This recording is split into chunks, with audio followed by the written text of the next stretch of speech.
Karena manusia, kita semuanya umat ini sudah melaksanakan syariat ini sedikit demi sedikit dan bahkan lebih dari itu. Kemudian ikhwatillah, fillah,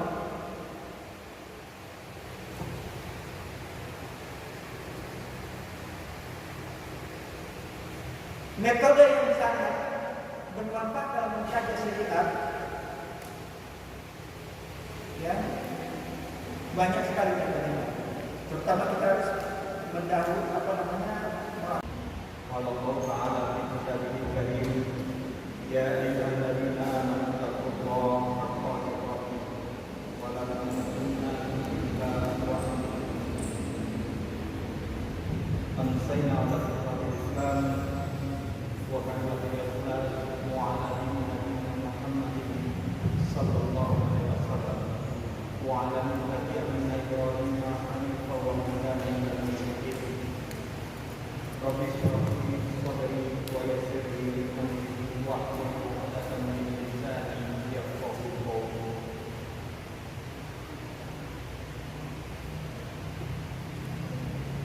Yang kami hormati dan yang kami muliakan, Al-Mukarram Kiai Dr. Najmuddin Al-Zain sebagai kita dan orang tua kita di lingkungan pembina dari Kabupaten Bogor. Yang kami hormati Pak Jalaluddin dari kita kami hormati ketua serta pengurus jemaah Masjid ini rahmatullah. Alhamdulillah rabbil alamin. Segala puji bagi Allah Tuhan semesta alam. Salawat dan salam selalu kita sampaikan kepada Nabi Muhammad sallallahu alaihi wasallam serta keluarga dan para sahabatnya. Ikhwati kita rahmatullah.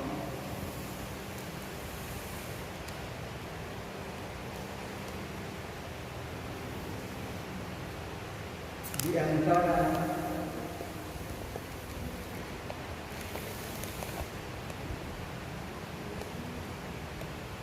watak syariat adalah kesesuaian dengan zaman, yaitu up-to-date permasalahan. Dalam arti dapat dijelaskan dengan bahasa serta pendekatan yang modern.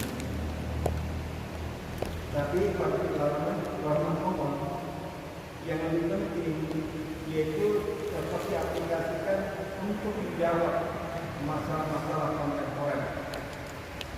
Nah, ini mempertegas kedudukan dan fungsinya sebagai syariat. Ya. Fikuli zaman wa makan. Ya, di setiap waktu dan tempat. Ya. Jadi hal ini bukan semata kesimpulan logis, ya, tetapi lebih merupakan keniscayaan dari ketetapan Allah Subhanahu wa Ta'ala untuk mempertahankan keabadian Al-Quran yang merupakan sumber syariat. Jadi Allah Subhanahu wa Ta'ala berfirman dalam surah Al-Hijr ayat 15 yang bunyi artinya sesungguhnya kami telah menurunkan al-zikr innama nazzalna dzikra dan sesungguhnya tidak akan memeliharanya wa inna lahu lahafidun.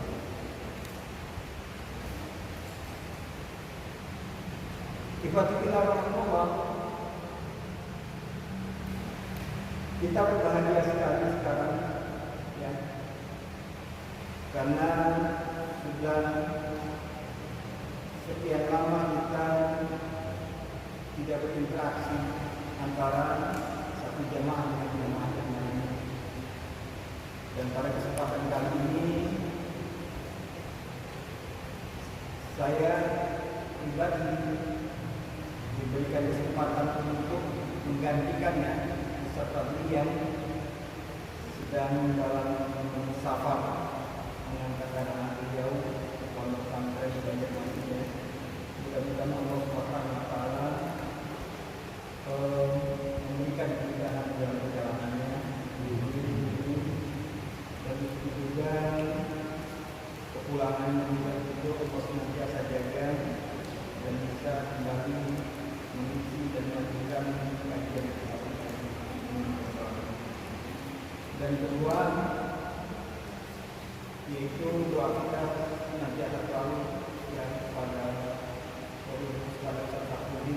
Sakuri yang pada kesempatan kali ini beliau berjuang ya dengan kondisi kesehatan semakin berkurang karena beliau didiagnosa sampai saat ini terkena penyakit yang kanker usus stadium 3 ya, dan usus stadium 3. Dan ini adalah hal yang berat ya, kalau kita mendengar kanker yang sudah sangat berat sekali ya, untuk kita dan itu langsung membuat kita shock. Qadarullah kemarin sudah dicoba terapi ya dengan PHK ya, pengobatan akhir zaman yang sekarang sedang viral ya, yang alhamdulillah kemarin kami juga belajar bersama dengan Ustaz Yansa dan Ustaz Rahman juga belajar dan sebab ini diberapi oleh Ustaz Suryansa kemarin, tetapi pada rumah beliau tidak tahan ya dengan berbagai macam gerakan yang diberikan kepada beliau terapi tersebut. Mudah-mudahan Allah Subhanahu wa taala memberikan kesehatan kepada beliau dan cepat aktivitas kembali seperti biasa dengan kita dan Allah Subhanahu wa taala memberikan pekerjaan yang terbaik. Ikhwati Allah,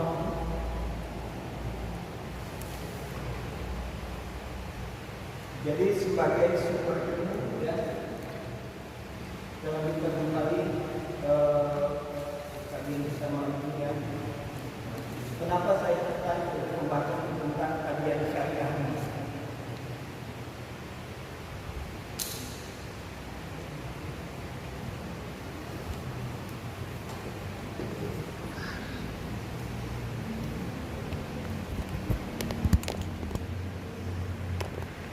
Kenapa saya tertarik ya, sekali waktu itu singkat gitu ya, hanya menggantikan satu saja. Tetapi saya tertarik untuk membahas kajian tentang syariahnya. Jadi ini adalah pengantar ilmu syariah. Jadi mohon maaf saya mengambil waktu untuk mengambil kesempatan antum yang memang di bidangnya ya, untuk memperhatikan saya gitu ya, membahas sedikit tentang pengantar ilmu syariah ini. Jadi ini sangat menarik sekali. Kenapa? Karena memang sebagian besar dari kita umat Islam sampai sekarang ada saja yang belum memahami tentang hakikat syariah ini.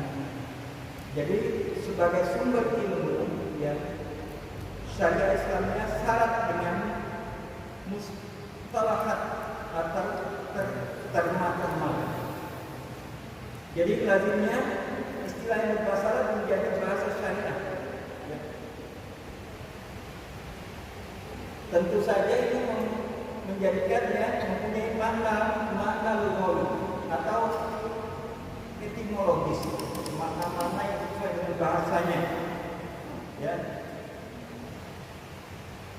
Atau makna-makna yang istiqoqiyah atau definitif. Tetapi ikhwati rahmatullah,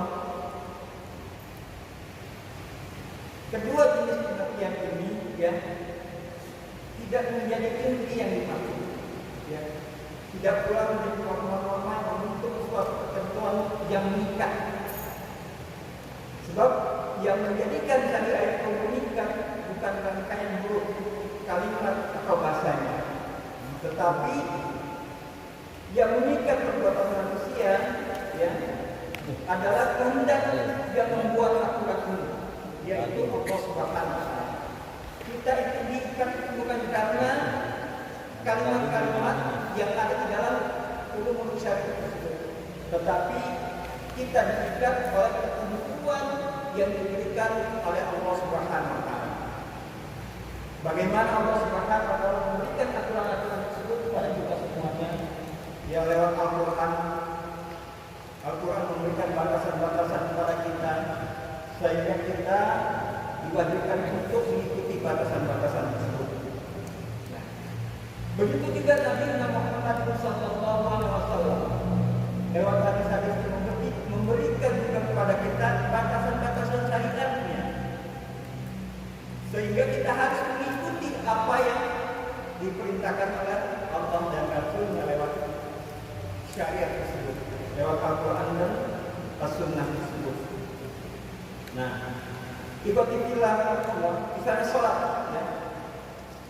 Sholat makna lughawiyahnya adalah doa, makna secara bahasanya adalah doa. Di antara makna yang lain adalah sholat itu adalah rahmat. Tetapi makna syar'inya dijelaskan dalam hadis sebagai satu perkataan perbuatan tertentu dalam bahasa Arabia sebagaimana dicontohkan oleh Nabi Sallallahu Alaihi Wasallam yang diawali dengan takbiratul ihram dan diakhiri dengan salam. Ya. Itulah syariat Allah, ya, yaitu sholat yang diberikan kepada kita. Bagaimana Allah Subhanahu wa taala memerintahkan kepada kita untuk melakukan sholat, ya, dan dijelaskan oleh Rasulullah SAW lewat penjelasan-penjelasan secara syariatnya. Ikutilah Allah.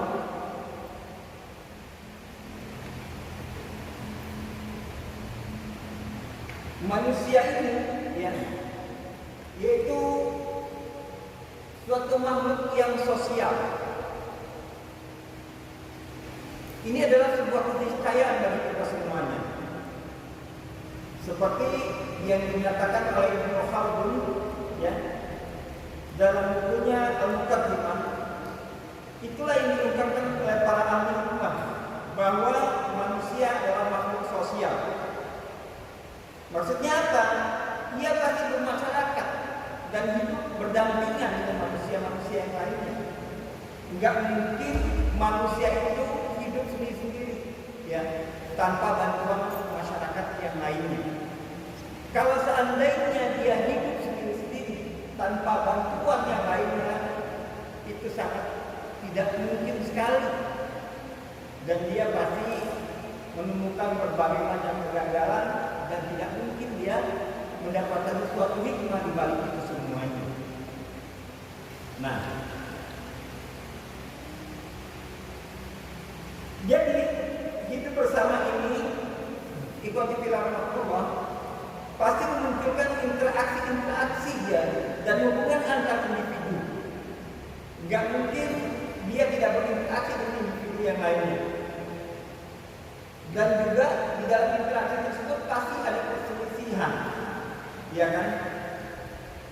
Sebagai dampak dari interaksi tersebut pasti ada perselisihan. Sebagaimana, ya, individu dalam masyarakat, ya, tidak mungkin menikmati kebebasan yang absolut, tetapi pasti ada batasan-batasan, ya, yang batasan-batasan tersebut, ya, bertentangan dengan kebebasan manusia tersebut. Jadi tidak selamanya bebas, pasti ada batasan-batasan. Sekalipun dia banyak sekali manusia itu, saya nggak mau diatur, saya nggak mau diatur, itu saya nggak mau diatur. Tetapi di balik perkataan itu pasti manusia tersebut akan mengikuti aturan-aturan yang mana aturan-aturan tersebut sudah terkondisikan sedemikian rupa sehingga dia tidak mungkin melanggar aturan-aturan tersebut. Nah, seperti apa contohnya? Seperti kalau dia keluar rumah pasti dia memakai baju, memakai pakaian. Nah, ini adalah aturan pemerintah tadi dia. Enggak mungkin dia begitu saja keluar tanpa busana. Enggak mungkin. Pasti ada aturan-aturannya. Bisa jadi dia memang tidak bekerja di satu tempat yang terikat dengan aturan-aturan. Tetapi dibalik itu semuanya, ketika dia berada di rumah, pasti dia terikat akan aturan-aturan tersebut. Dan itu dalam manusia. Ya. Kemudian, ikhwati fillah rahmatullah,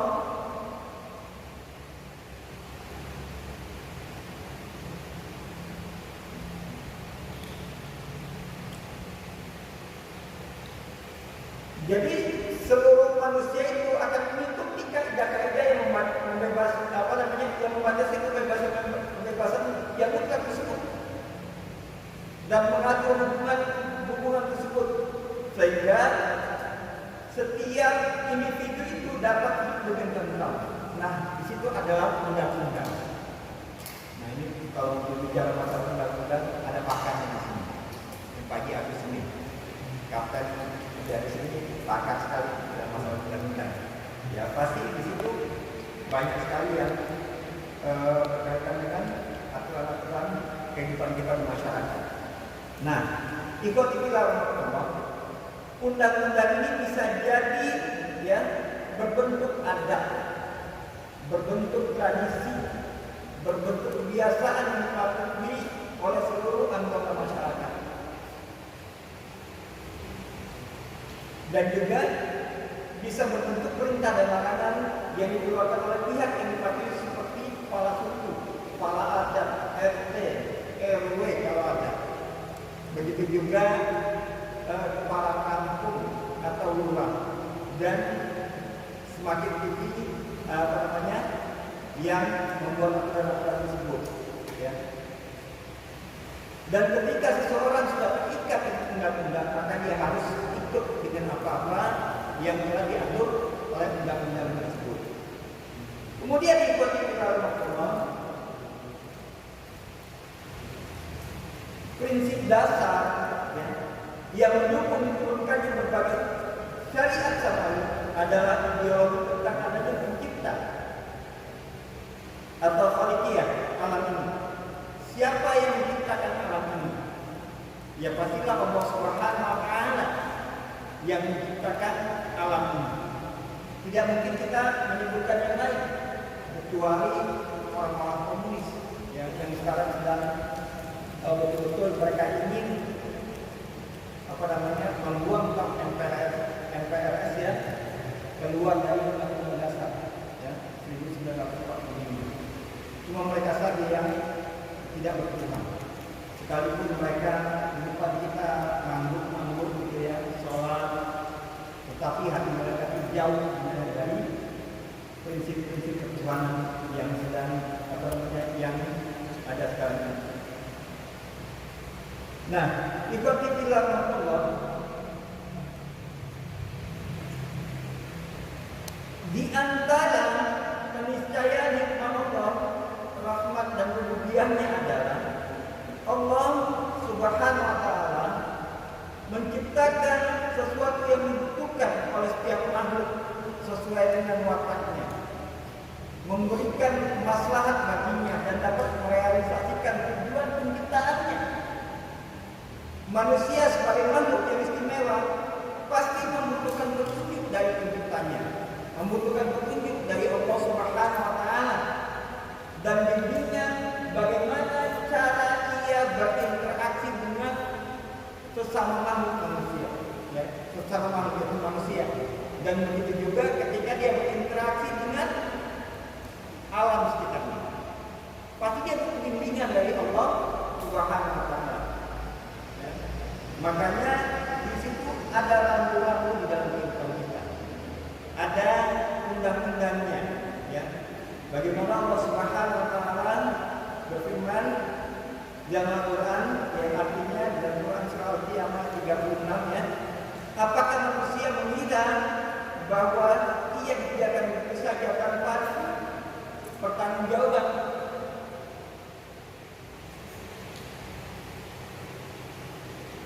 Ini adalah pertanyaan yang mendasar. Apakah kita dibiarkan begitu saja hidup di dunia ini tanpa ada pertanggungjawaban? Pastilah segala sesuatu yang kita lakukan di dunia ini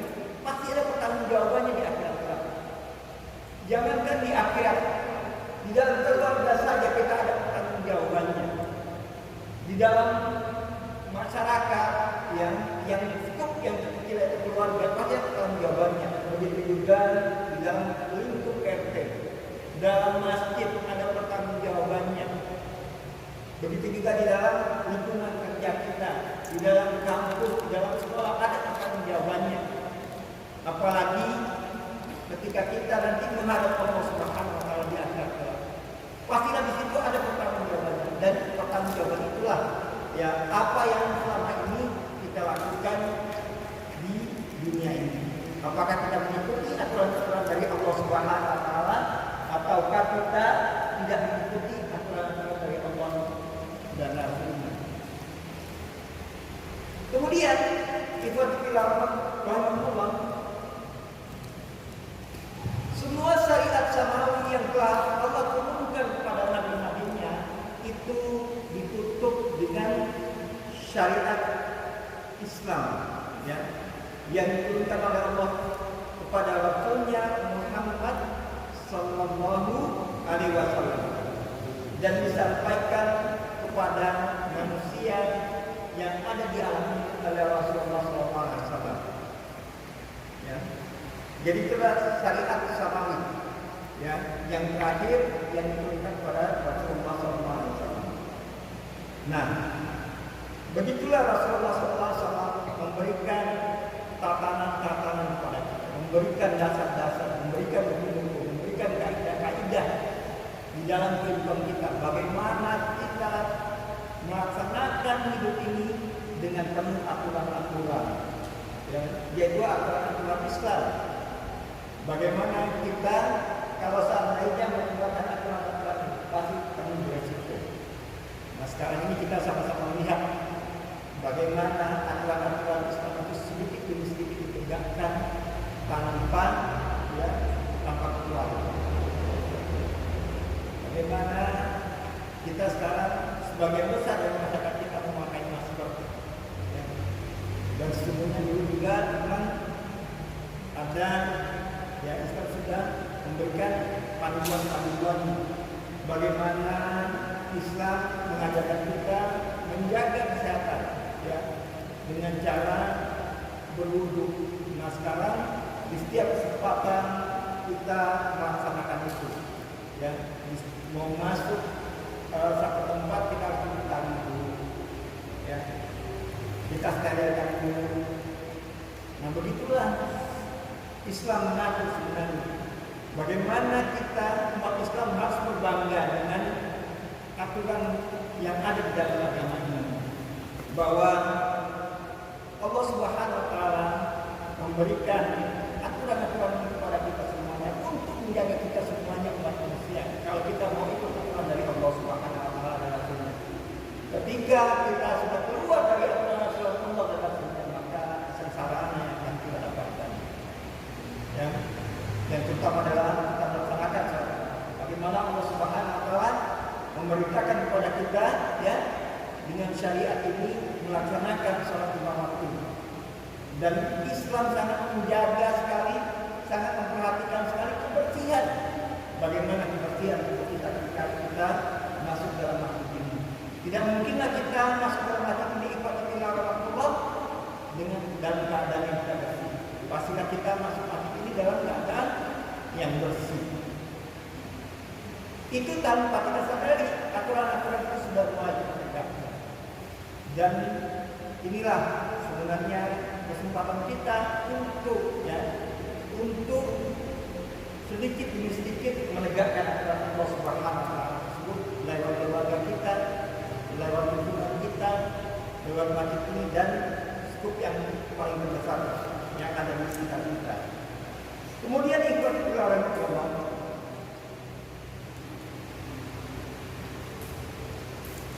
Yang selanjutnya adalah syariat ini, ya, memiliki supremasi hukum yang absolut dalam masyarakat Islam. Berdasarkan syariat adalah sebuah negara berdiri, ya. Perkara-perkara masyarakat menjadi tertib, ya, selaras dengan prinsip-prinsip dan kaidah-kaidahnya. Hak dan kewajiban individu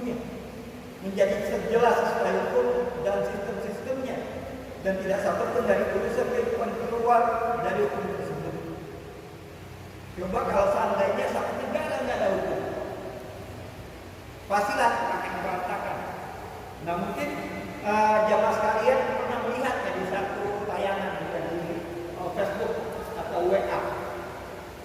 Di Facebook atau WA tersebut dikisahkan seseorang yang mengendarai motor ini berkaitan dengan lalu lintas. Dia naik motor tanpa menggunakan helm, kemudian nggak bawa SIM, nggak bawa surat-suratnya, kemudian di stop sama polisi. Ya, sifat polisi. Di stop, kemudian ditanya ini itu, ditanya SIM-nya, ditanya kenapa nggak pakai helm, ditanya surat-suratnya, kemudian dia banyak sekali alasannya untuk menghindar dari aturan-aturan tersebut, sehingga dia berdoa di dalam dirinya, ya Allah, mudah-mudahan ke depannya nggak ada lagi polisi-polisi di tempat ini. Ya Allah, mudah-mudahan nggak ada lagi polisi-polisi di negeri ini. Kami ini berdoa seperti itu. Kemudian apa yang terjadi?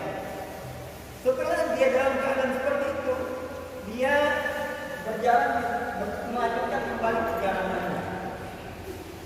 Setelah melanjutkan kembali perjalanannya, ternyata di situ ada mobil dan motor yang saling berserempetan, ya. Dan di situ ternyata tidak ada polisi.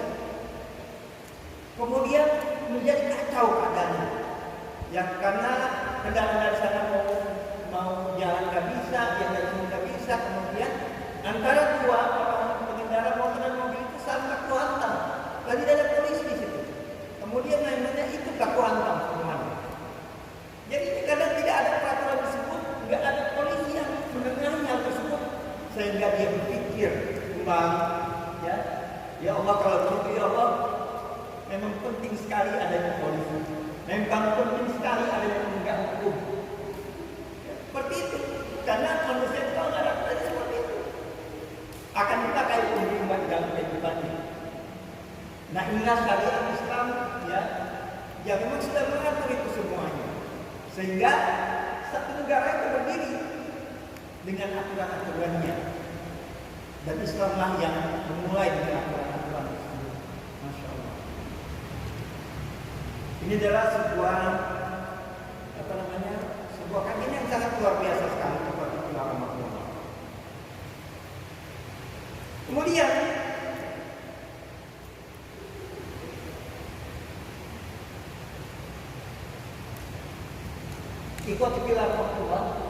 kita sama-sama yakin ya bahwa di akhir-akhir kehidupan ini nanti yang akan muncul adalah syariat Allah Subhanahu wa taala. Yang akan dipakai oleh orang adalah syariat Allah Subhanahu wa taala. Kenapa kita sekarang belum memakai syariat yang ditentukan oleh Allah Subhanahu wa taala kepada kita semuanya? Karena kita belum sungguh-sungguh memahami syariat ini secara utuh. Karena kita belum mematuhi syariat-syariat hukum ini secara utuh, syariat Islam secara utuh.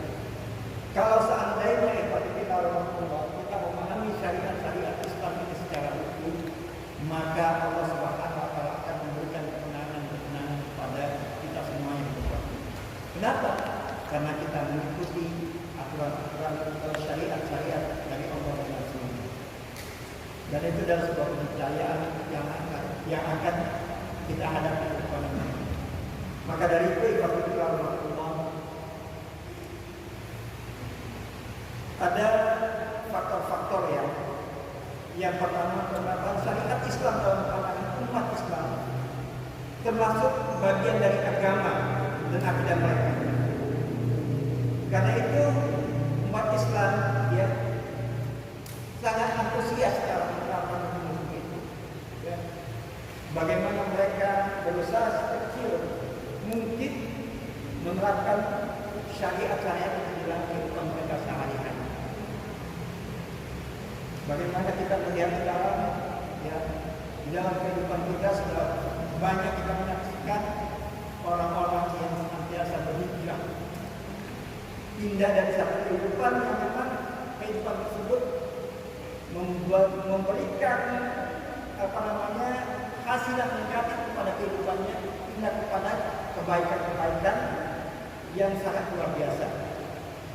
Bagaimana kita melihat para artis-artis yang hijrah sekarang mengikuti syariat Islam, karena mereka sudah jenuh gitu kehidupannya. Mereka ingin pindah di dalam kehidupan yang baru. Ya.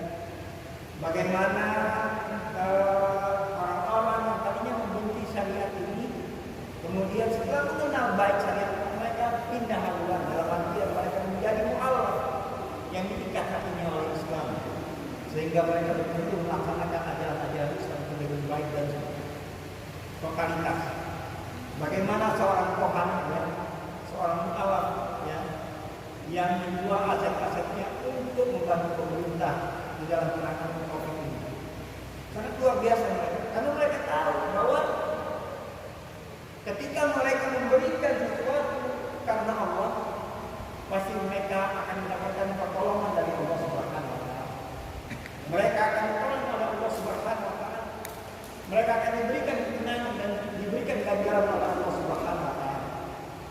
Tetapi ketika mereka orang-orang yang memberikan sesuatu tanpa niat yang ikhlas karena Allah, maka mereka akan mendapatkan kekecewaan saja.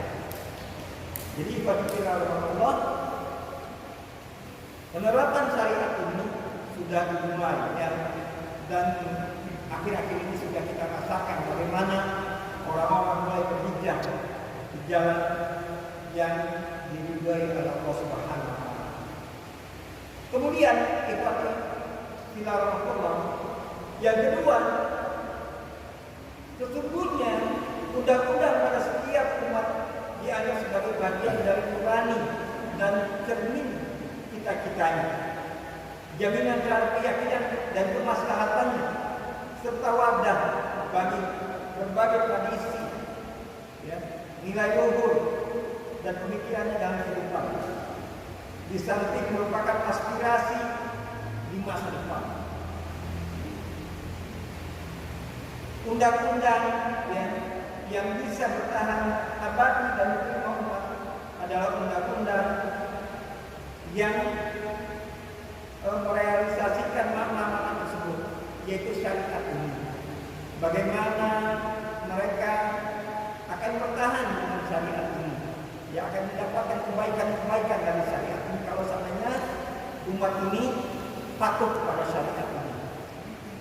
Kemudian yang selanjutnya adalah sesungguhnya syariat Islam itu terlepas dari status-statusnya sebagai agama, ya, layak diterapkan di setiap tempat dan waktu. Dan syariat Islam ini cocok, ya, diterapkan di mana saja pasti cocok. Ya, tinggal manusia yang jalan. Kalau manusia tersebut hidup bebas, maka dia tidak akan cocok dengan syariat ini.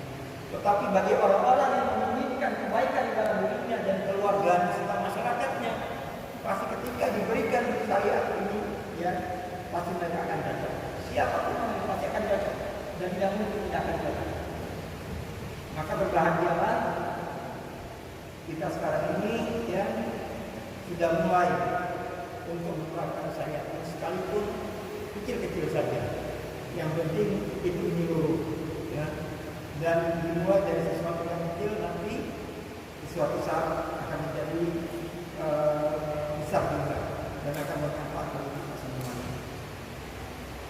Kemudian Allah, di antara hal yang mempercepat kembalinya supremasi syariat Islam sebagai undang-undang seperti yang kita cita-citakan adalah terjadinya kebangkitan kesadaran untuk melakukan kajian syariat. Sekarang ini kajian-kajian sudah mulai di mana-mana, berbicara tentang syariat, berbicara tentang sejarah, ya, berbicara tentang yang lainnya.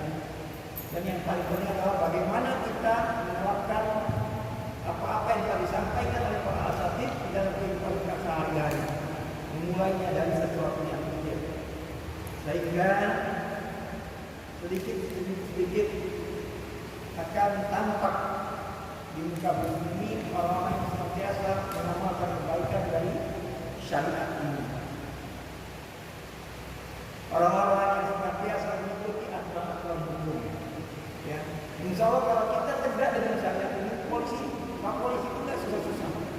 mengatur umat manusia ini nggak susah-susah. Kenapa?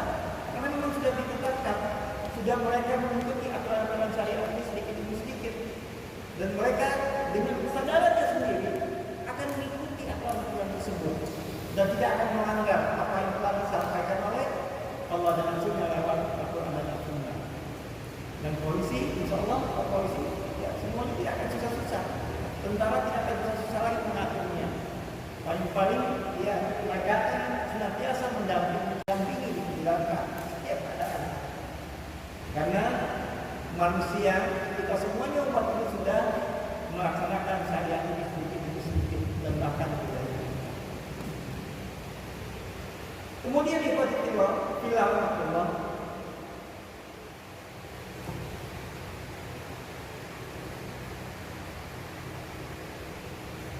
metode yang sangat bermanfaat dalam mengkaji syariat ya banyak sekali metodenya. Terutama kita harus melakukan pemahaman yang mendasar kepada syariat ini. Ya. Bagaimana ilmu-ilmu yang lainnya juga seperti itu. Ilmu sosiologi pasti ada pendahuluannya. Ya. Ilmu ekonomi pasti ada pendahuluannya. Tidak mungkin seorang akan mengetahui ilmu sosiologi yang begitu kompleks ketika mereka tidak mengetahui asal pendahuluannya. Tidak mungkin seorang itu mengetahui ilmu ekonomi yang begitu luas dengan tidak mengetahui pendahuluannya. Dan begitulah kita semuanya. Tidak mungkin kita mengetahui syariat Islam ini tanpa kita mengetahui pendahuluan dari ilmu syariat itu. Ya. Jadi buat kita rahmatullah nanti kita akan mengenal syariat-syariatnya dan fikih. Kenapa? Karena syariat itu sangat penting sekali dan fikih adalah asalnya untuk kita mengetahui syariat-syariat tersebut. Dan ikhwati rahmatullah nanti juga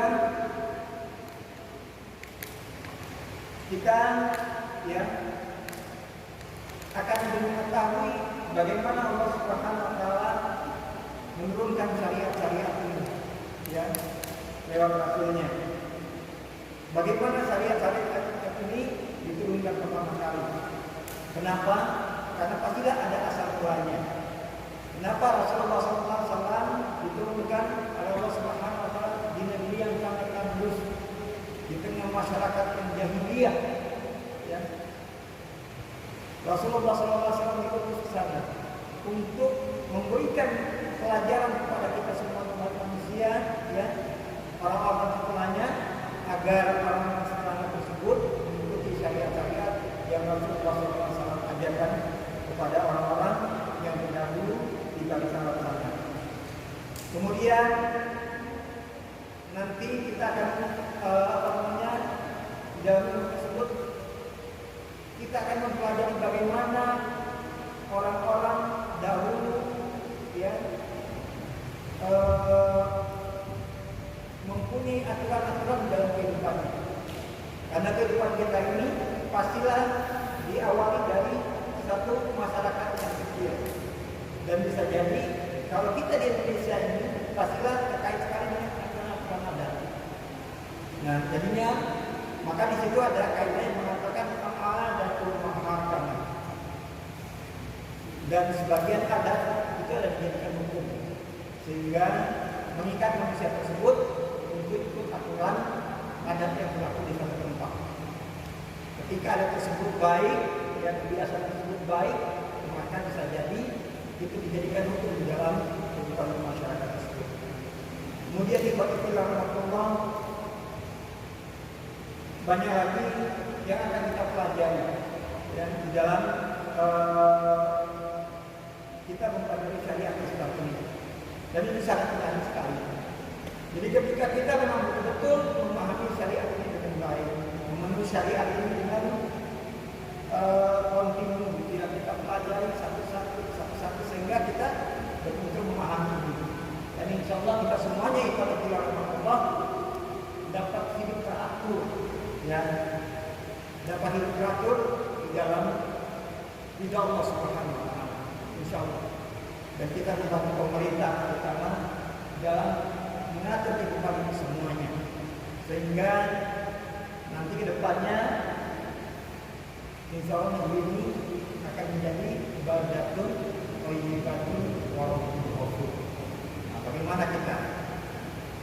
Nah, ini harus dikaji, betul-betul dikaji, gitu ya, berkelanjutan. Jangan sampai di sini saja, tetapi berkelanjutan, sehingga kita mengetahui tentang hal-hal itu semuanya.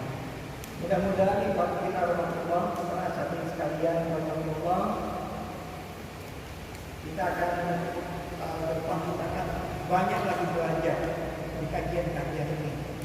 Tidak hanya terkhusus di kajian-kajian yang umum saja, tapi ada nanti kajian-kajian khusus gitu ya, kajian-kajian tentang syariah, kajian-kajian tentang tarikh sejarah, kajian-kajian tentang akidah, ya, kajian-kajian tentang fikih dan lain-lainnya, sehingga kita betul-betul memang menguasai ilmu tersebut dan bermanfaat bagi kita dan keluarga serta masyarakat kita ke depannya, sehingga betul-betul nanti orang-orang satu masyarakat yang senantiasa diberkahi oleh Allah Subhanahu Wa Taala. Walau anna amanu wa taqaw la fatahna alaihim barakatun minas samai wal ardh. Ya. Kalau seandainya di negeri ini beriman kepada Allah dan bertakwa kepada Allah, la fatahna alaihim barakatun minas samai wal ardh. Pasti Allah buka bertahan. Karena orang-orang yang sudah mengetahui syariat dan bertakwa beriman kepada Allah Subhanahu Wa Taala, mereka akan dibukakan keberkahan. Banyak sekali keberkahan ada yang Allah berikan kepada kita semua ketika kita betul-betul menjalankan syariat Allah yang punya ini. Dan mudah-mudahan dalam Allah sekalian kita memulainya dari diri kita sendiri, ya, dengan banyak-banyak belajar, ya, banyak asatid kita di sini yang sudah sampai level ilmunya, maka banyak-banyaklah belajar kepada guru kita tersebut, sehingga kita betul-betul mengetahui ya tentang syariat ini sesungguhnya. Wallahu a'lam. Mudah-mudahan yang sedikit ini bermanfaat bagi kita semuanya, dan kita mulai dari diri kita sendiri, ya, dengan mengucapkan bismillah, ditanyakan dari kita untuk kita senantiasa mendalami syariat Allah Subhanahu Wa Taala.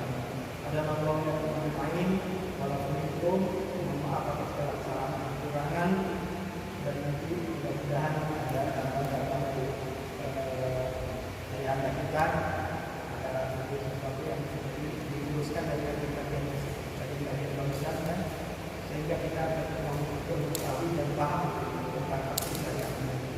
Bila kami hidayah.